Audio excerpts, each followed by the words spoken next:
the time, otherwise it will get in. It must be taken in time and not allowed to get a lodgment.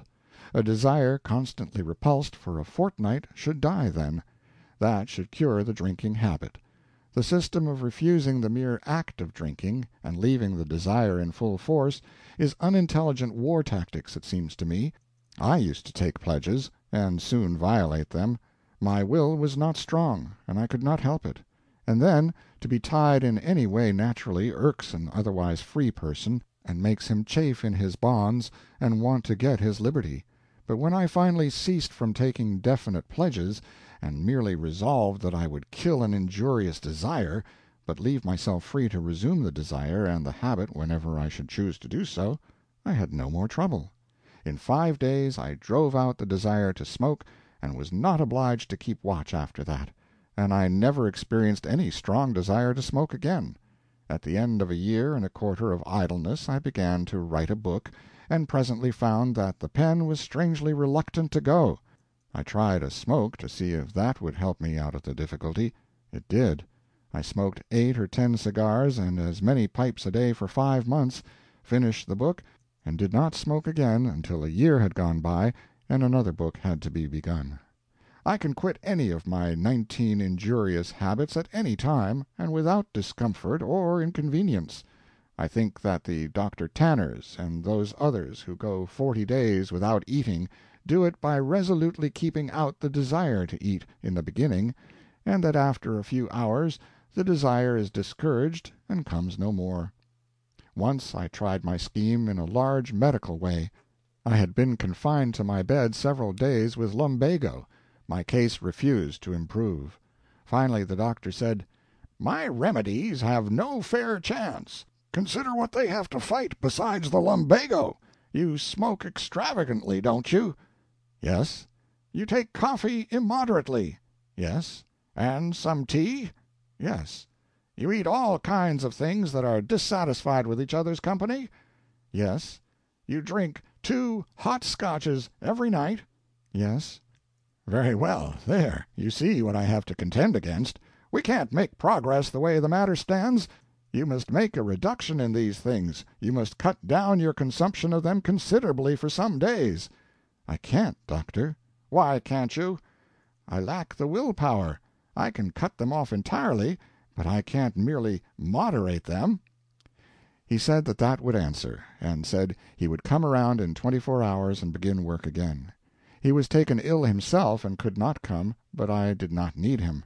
I cut off all those things for 2 days and nights.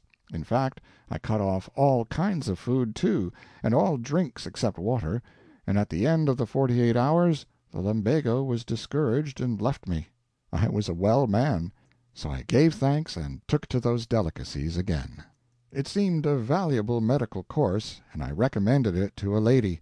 She had run down and down and down, and had at last reached a point where medicines no longer had any helpful effect upon her. I said I knew I could put her upon her feet in a week. It brightened her up, it filled her with hope, and she said she would do everything I told her to do. So I said she must stop swearing and drinking and smoking and eating for 4 days, and then she would be all right again. And it would have happened just so, I know it. But she said she could not stop swearing and smoking and drinking, because she had never done those things. So there it was. She had neglected her habits and hadn't any. Now that they would have come good, there were none in stock. She had nothing to fall back on.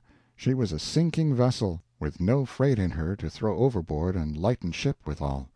Why, even 1 or 2 little bad habits could have saved her, but she was just a moral pauper. When she could have acquired them, she was dissuaded by her parents, who were ignorant people though reared in the best society, and it was too late to begin now. It seemed such a pity, but there was no help for it. These things ought to be attended to while a person is young. Otherwise, when age and disease come, there is nothing effectual to fight them with.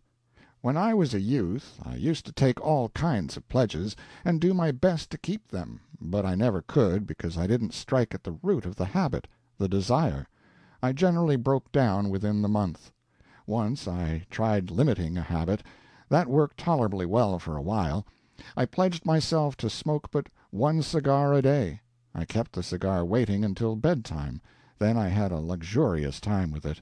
But desire persecuted me every day and all day long, so within the week I found myself hunting for larger cigars than I had been used to smoke, then larger ones still, and still larger ones. Within the fortnight I was getting cigars made for me, on a yet larger pattern. They still grew and grew in size. Within the month my cigar had grown to such proportions that I could have used it as a crutch. It now seemed to me that a one-cigar limit was no real protection to a person, so I knocked my pledge on the head and resumed my liberty. To go back to that young Canadian, he was a remittance man, the first one I had ever seen or heard of. Passengers explained the term to me. They said that dissipated ne'er-do-weels belonging to important families in England and Canada were not cast off by their people while there was any hope of reforming them, but when that last hope perished at last, the ne'er-do-weel was sent abroad to get him out of the way. He was shipped off with just enough money in his pocket no, in the purser's pocket for the needs of the voyage, and when he reached his destined port he would find a remittance awaiting him there. Not a large one, but just enough to keep him a month. A similar remittance would come monthly thereafter. It was the remittance man's custom to pay his month's board and lodging straightway, a duty which his landlord did not allow him to forget, then spree away the rest of his money in a single night, then brood and mope and grieve in idleness till the next remittance came. It is a pathetic life. We had other remittance men on board, it was said. At least they said they were R.M.'s. There were two, but they did not resemble the Canadian. They lacked his tidiness, and his brains, and his gentlemanly ways, and his resolute spirit, and his humanities and generosities. One of them was a lad of 19 or 20, and he was a good deal of a ruin as to clothes, and morals, and general aspect. He said he was a scion of a ducal house in England, and had been shipped to Canada for the house's relief, that he had fallen into trouble there, and was now being shipped to Australia. He said he had no title. Beyond this remark, he was economical of the truth. The first thing he did in Australia was to get into the lock-up, and the next thing he did was to proclaim himself an earl in the police court in the morning, and failed to prove it. End of chapter 1.